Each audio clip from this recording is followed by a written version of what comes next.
Well, they campaigned that they would keep everything open and outside of behind closed doors, but that's exactly what's happening, I think. And I'm going to talk about that today. I'm Bunker Bob. This is the Bunker Bob Show.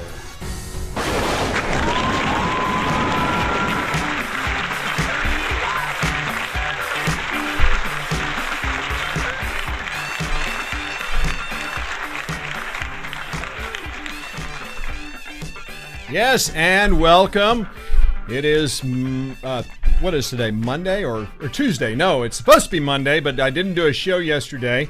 Personal family reasons. I had a little bit of, had to go to an orthopedist of all things and get a shot in my foot. So this has not been a pleasant week. Bone spur, if you know what I mean. And if you've ever been through that, then you know exactly what I'm talking about. But it is good to be back. And today, it's not going to be a long show. Or I always say that, don't I? And then it turns out to be a long show. But it shouldn't be a long show. Because really, there's just a few topics that I want to hit today that I think are going to be important to you. And things that I think that would really matter most to you. And so that's kind of what I'm going to be focusing on today. And really, there's one of those things is obviously obviously there's one thing that we've talked about before, and that is the fire station that the state is going to be paying the city for and basically building for the city. And that's money that's only made possible because TxDOT is going to be basically putting in 205. We talked about that on the last show. I gave you details about the timing and what's happening and when you can expect it. So if you haven't seen that show, go back and watch the last show. And the reason that the TxDOT is going to be paying the city for a new fire station is because the city owns the fire department. Now, if the city didn't own the fire department, guess what? TxDOT would not be replacing the fire station. And that's an important point because so many people, when we were in the middle of the negotiations with the MCVFD, were criticizing us because we wouldn't just hand over money to a corrupt fire chief and fire treasurer and a fire department, that we were insisting on an audit and they wouldn't do it. And so they just threatened that we'll just walk away. And they actually said they are going to walk away from our city, which is why and what prompted us to start a city-owned fire department. We weren't going to leave the people in our city without fire protection. And we knew that if we were going to do that, that we would really, it would be a good idea to really seek out some federal grants, which we did when I was mayor. And we got those grants. And so right now, the city of McLendon-Chisholm obviously pays nothing, or virtually nothing. It's nothing more, I should say, than what we have paid in the past for fire safety, because this federal grant, which is significant, is in place. And that goes away. This is the last year that grant is going to be in place and fully. There'll be one additional year where it's going to be pulled back. I think we only get half of the money, and then following that, after that, the city is on its own. Well, the issue for the fire station is that the current fire station that's on 205 is going to be basically eaten up with the new TxDOT, with the new 205 going in. And so that highway expansion is going to leave the city's fire station. It makes it impossible really for the fire station to exist. So the state of Texas, because it's a city, is going to basically foot the bill. And so the question is, where is that fire station going to be? Now remember, City Hall, we got City Hall, we paid $2.125 million for a 5,000 square foot facility, but part of that it includes 15 acres. And the natural place, and the reason that was given back then for putting City Hall where the City Hall is, was because the chief reason that they chose that location over 3 other locations was because it is a central location for a future fire station.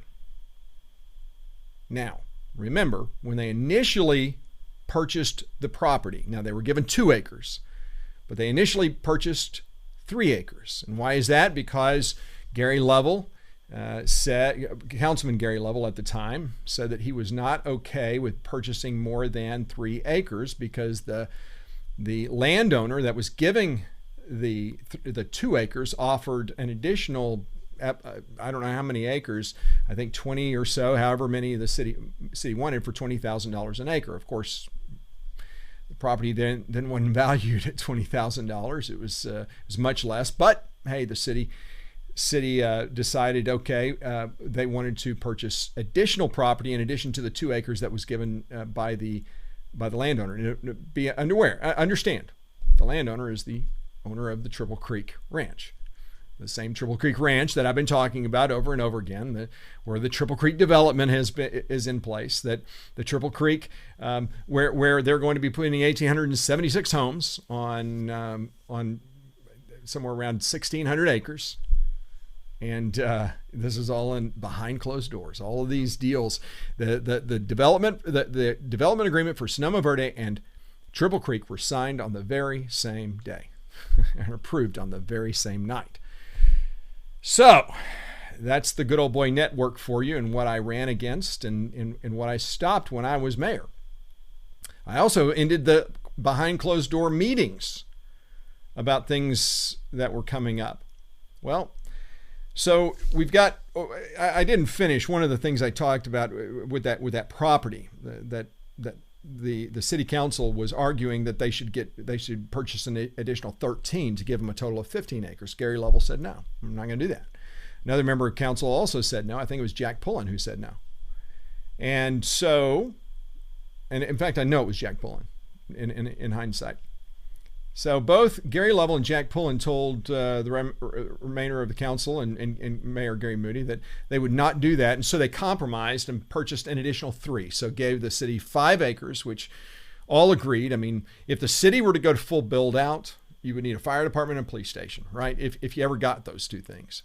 And God help us if we ever get I pray that we never are stupid enough to start a police department. But those in office certainly don't disappoint, or they disappoint for those conservatives like myself. But so the most you would ever need is 5 acres. Well, so they agreed, and they voted, and they agreed to 5 acres. What then happened was when Gary Lovell and Jack Pullen were announced that Gary Lovell was going to be absent on vacation. He was going to Mount Rushmore with his family, a long planned vacation. And then Jack Pullen also announced that he would be absent on one certain night. And both of these were what's called excused absences, which means that these have been shared well in advance. There's state laws that govern all of that. The point is that when Jack Pullen and Gary Moody were absent from the city council then decides, okay, we're going to vote and we're going to buy 10 more acres and they did it all when no one was watching. They didn't tell the citizens they were doing it. Now, they had to post a public notice, which no one reads. Of course, you'd have to read the Rockwell Hilarious Banner. You don't read that. I get it. I don't either. Well, I do, just for the laugh of things, especially when they try to do hard news. But for the most part, no one watches these public notices, and they're ridiculous, frankly. So they purchased those additional 15 acres. So now we have 15 acres for the fire station. What's interesting, though, is I think it's been 2 or 3 meetings now, the city council has gone to confer with the legal counsel to discuss issues related to the fire station, which kind of begs the question: what's going on? What are they not telling us? Is there a deal for, I don't know, a certain developer out there? I'd like to know. I'm not going to speculate. I say that, but yeah, I have my ideas.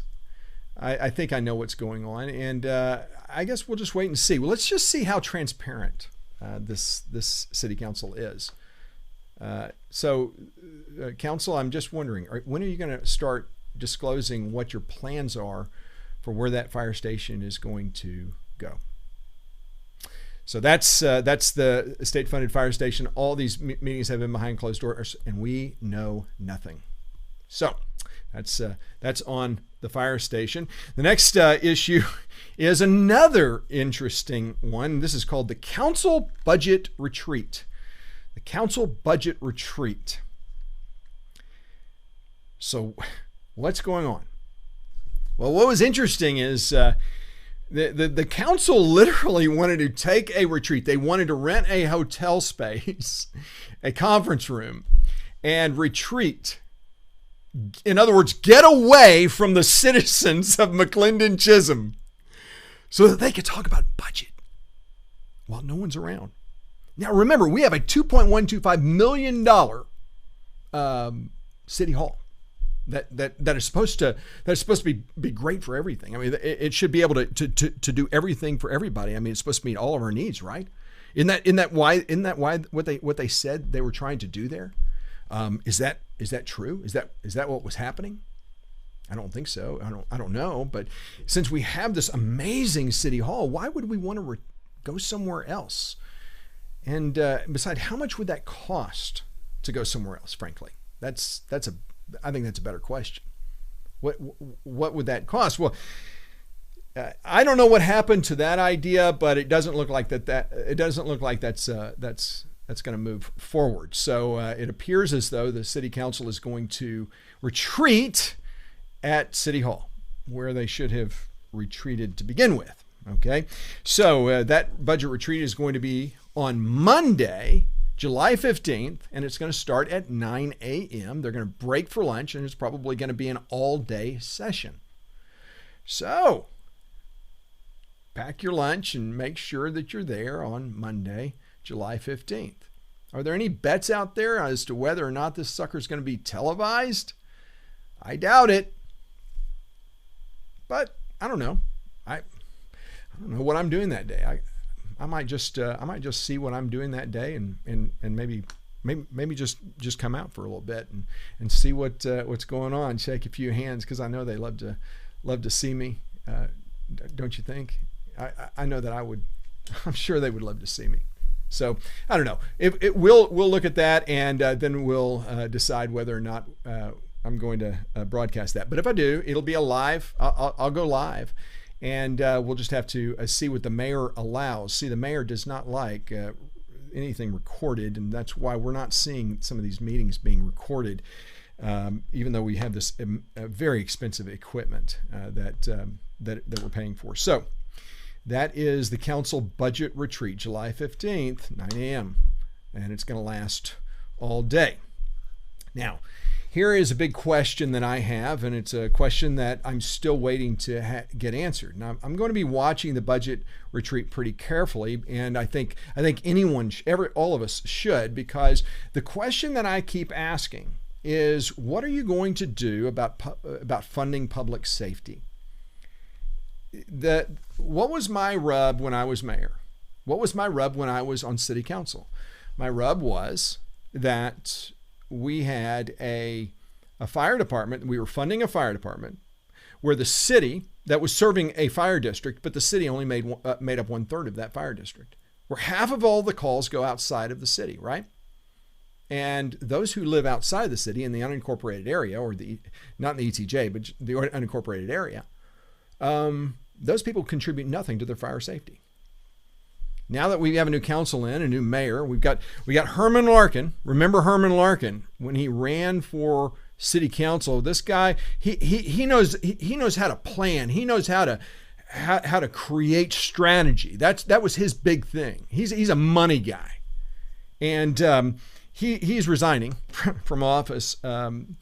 He's leaving his seat.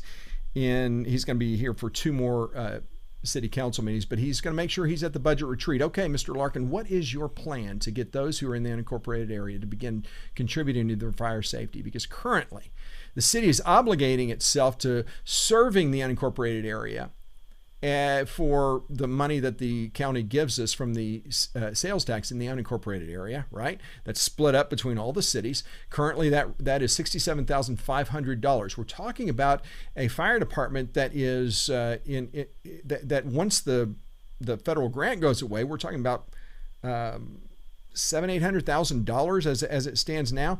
Where's the additional money going to come from? I think it should come from those from in the unincorporated area. What do you think? What do you think, council? What are you going to do? What is your solution to this? I had solutions when I was mayor. Some of you remember this. I actually offered to do a fundraising campaign, a long-term fundraising campaign, and offered $15,000 of my own money to basically fund this sustainable long-term fundraising campaign that other cities have used successfully. Because you can't force those who are in the unincorporated area to pay anything. So they didn't want to do that. What the other thing we can do, and this is another thing that we proposed, is those who are in the unincorporated area, if they use the fire service, you bill them. And boy, so many people, I thought it was so funny to listen to these people. How can you bill for public safety? You want to tell someone whose house is burned down that they got to pay? What's the matter with you?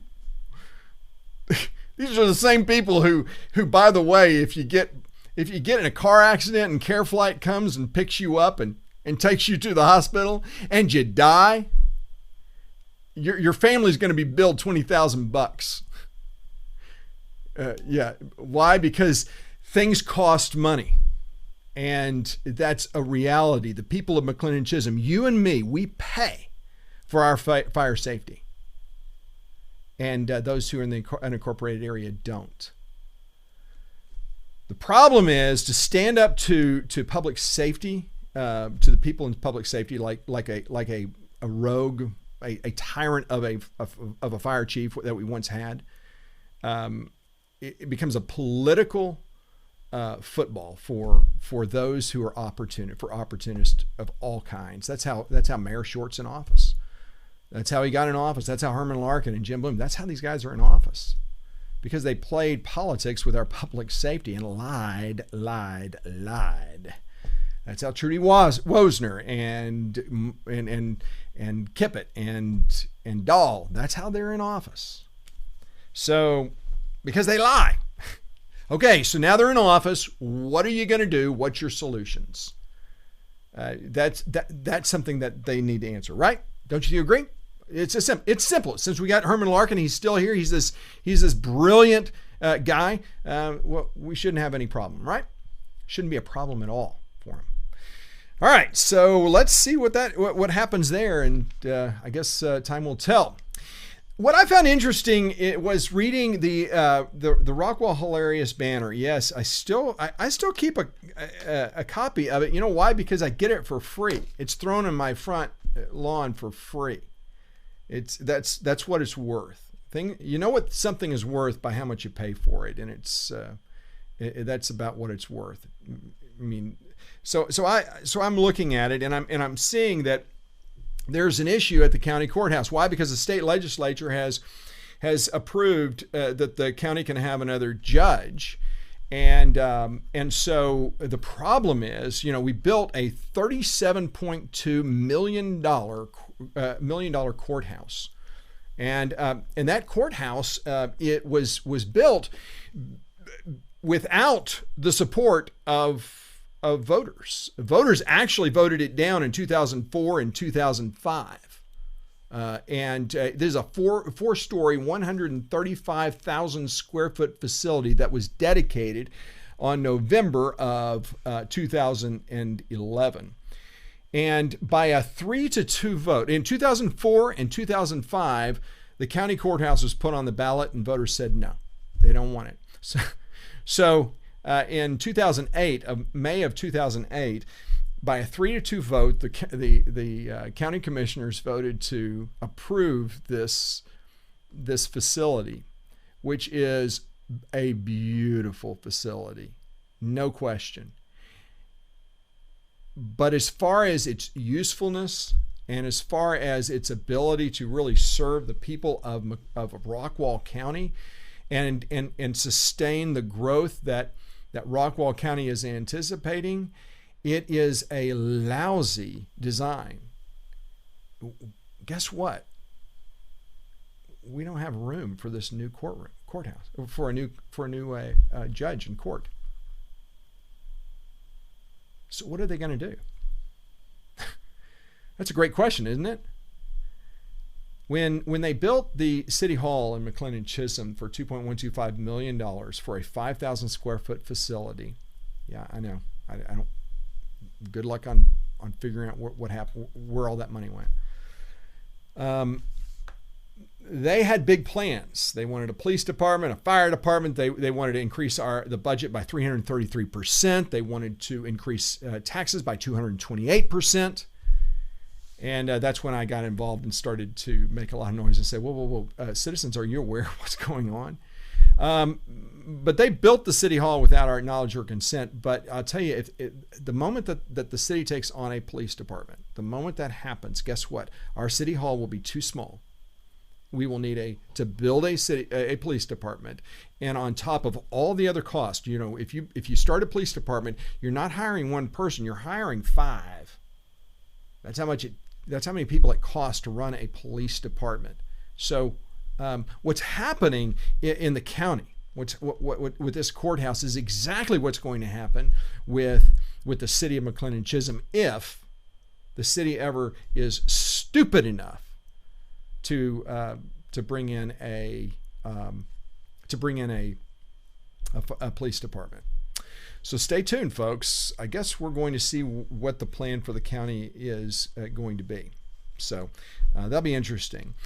On a lighter note, I want to let everybody know that on July 3rd, tomorrow night at 9 p.m. in Sonoma, Verde is going to do their annual fireworks show. And this fireworks show was kind of the brainchild of former council member Adrian Balcom, the wicked Adrian Balcom, and it was funded by that evil developer of Sonoma Verde. Just evil. Why on earth would you need a fireworks display? It's a 20-minute display. All kidding aside, it's going to be a really good show. It'd be a 20-minute display. It is going to be. It's done by CTNA Pyro, and this is a firefighter in Tawakoni that does it, and so it's a professional show. And so if you're around that area, you may want to stop by, or just walk outside of your house. You'll probably see it pretty well. I did want to let you know, I was asked to let everybody know that they're going to shut down the road where you enter off of 205. They're going to shut that road down, so you won't be able to enter in there, so that the residents there can put their lawn chairs out and watch the show. So you're going to need to go to League Road or down Edwards Road to League Road and enter from the back of the development if you want to go there. So I hope if you have the time that you will. That's tomorrow night. That's July 3rd, not July 4th. And speaking of July 4th, as most people know, I'm an advocate for fireworks. I really was outraged when I was a citizen, just moved to McLendon-Chisholm, and one of the reasons we moved to a rural environment was because we truly enjoyed being able to shoot off fireworks. That's something that I enjoyed when I was a kid. We would go out of town. We had a place out in the country that we would do that, and it was fun. I wanted my child to enjoy that, and it's a simple pleasure. It's something that is really that I think it makes our city unique. So the city council, when Gary Moody was mayor, the city council wanted to eradicate that, and they sent out a letter letting citizens know that they were going to pass an ordinance that prevented citizens from shooting off fireworks. And the reason they were doing it is because of a few stupid people. And when I say stupid, I mean they're stupid people. The reason that cities enact these kinds of bans is always for the same reason, because of a few stupid people. They're shooting fireworks off carelessly. Someone's getting hurt and property is destroyed because of stupid people. Now, my point on this, my argument on this has been consistent. Because I grew up in the city of Houston, Texas, which is fairly metropolitan. I grew up in the Galleria area, which is really metropolitan, urban. I would say, I'll put put it that way, urban. Throughout my life, we always had a fireworks ban. It was never lawful to shoot off fireworks inside the city limits of Houston, especially in my neighborhood and surrounding neighborhoods. That did not deter people from shooting fireworks off in my neighborhood. We had many people shooting off fireworks. It wasn't just a few. It was quite a few. How is that even possible? Because we had a law against it. Well, it was possible because the laws of the state of Texas also require that if you're going to cite someone, you actually have to see them shooting those fireworks off. Or you have to find the actual unshot fireworks, and then you can in the possession of someone. But if someone has a fireworks that's been shot off already, well, that's not illegal. So how do you enforce that? And throughout Houston, I mean, it was always a big story. I mean, how many police had to get on duty for the 4th of July and New Year's because people would go out, they'd shoot their guns in the air. Stupid people. And inevitably, someone would shoot a gun in the air and a bullet would fall and it would kill somebody. That's what stupid people do. So stupid people would shoot off fireworks in the city of Houston. And guess what? I remember one day, one 4th of July, that one of my neighbor's houses caught fire because of fireworks. How is that even possible? Because people are stupid. And as I've said before, you can't fix stupid. So the solution, big government bureaucrats, big government-minded liberals always have the same attitude about anything. That if you want to fix something, you just pass a law. That's how you fix behavior. It didn't work in prohibition. It doesn't work in fireworks either. So the stupidity behind this idea that they were going to pass an ordinance to stop fireworks was predicated on the actions of a few.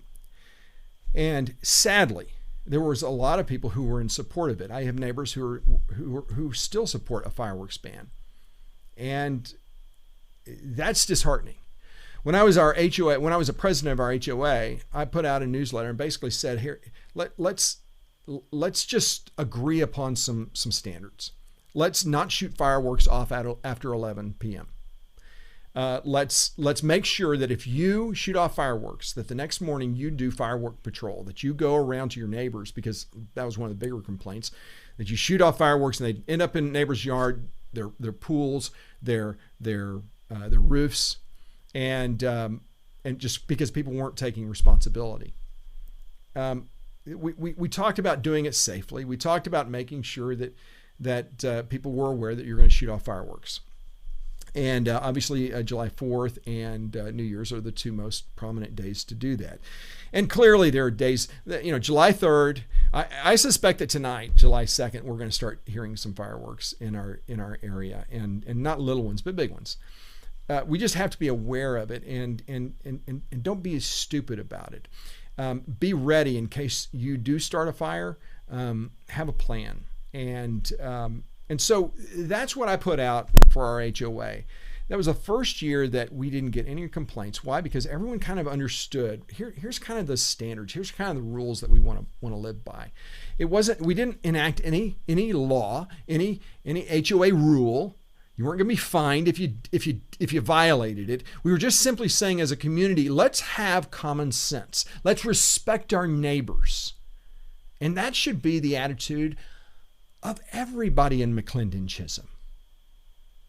Unfortunately, you can't fix stupid. Guess what, folks? There's going to be some stupid people on the 4th of July that are going to do some stupid things by shooting off fireworks. And do you know what? If we had an ordinance in place, the only people who would adhere to that ordinance would be the people who are law-abiding citizens. People like you and me. There's not a lot of us watching this show, right? And if you're watching this show, then you're likely one of the conservatives, and this is the way you live anyway. So if they pass an ordinance, you wouldn't shoot off fireworks. Why? Because there's an ordinance. Because you're law-abiding. But the stupid people, the people who don't give a darn, who don't give a rip about laws and rules, who live by their own standards, they're going to continue shooting off fireworks. So to the detriment of the many, government tries to control the few. As Ronald Reagan says, as liberty expands, as government expands, liberty contracts, and we have to remember that laws don't make us safer. They don't provide any betterment for our future, and that's a problem. So we need to just keep that in mind, especially for those of you who do want to see some kind of limits on fireworks. I would implore you, just think through it and start talking on Nextdoor and just say, hey guys, if you're kind of a lead in your Nextdoor community, or if you're on Nextdoor, just put out some things saying, hey, can we use common sense this year? I want to enjoy fireworks too. And I love the fact that my neighbors shoot off fireworks. Could we just limit it to 11 o'clock? Could we make sure that you pick up the fireworks afterwards? Try to use honey rather than vinegar. We get a lot further. I've learned that when I was made a lot of those mistakes when I was mayor. But listen, we can support one another, and we can be good neighbors. We just have to make the effort. So it's up to us, it's up to you, it's up to me. I really do hope that you have a great 4th of July. I am going to do a show on the 4th. It's not going to be a long one. It's really going to be more just to thank all of you and to really highlight the purpose of the 4th and remind us all what independence, what this day means, what that day means. So it's not going to be a long show at all. And if you can join me for that, that'd be great. So I hope to see you then. And I do hope that you'll get a chance to if you have questions or comments, that you'll be sure to reach out to me and email me at bob@bunkerbob.com. I would love to hear from you and talk to you. If you have show ideas, I'm open to that as well. Have a great day. It's great to be with you again, and we'll see you next time.